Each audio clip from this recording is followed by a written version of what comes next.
আন্তরিক শুভেচ্ছা ভালোবাসা জানাই।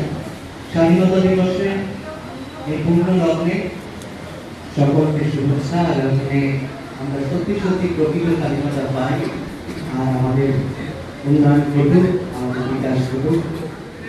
এখানে আসতে পেরে ভালো লাগছে এবং দীর্ঘ 21 বছর দূরদর্শন এবং আকাশবাণীতে থাকার সুবাদে অনেক কিছু শিখেছি, কিন্তু কিছু শিখতে পেরেছি বলে মনে হয় না।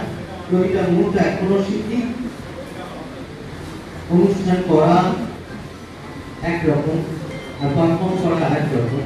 তাই পারফর্মারদের যখন আমি সাক্ষাৎকার দিই তখন বুঝতে পারি তাদের পালসটা কেমন কাজ করে। তাই সকলকে শুভেচ্ছা জানাই, আর ভয়ের কিছু নেই। আমার মনে হয় খুব ভালো হবে আজকের অডিশন। সকলের জন্য শুভেচ্ছা রইল। আগামী দিন সুন্দর সুন্দর উপস্থাপনার মধ্যে দিয়ে আরো আরো আরো আরো বড় প্ল্যাটফর্মে আপনারা আসুন। সকলের উন্নয়ন, সকলের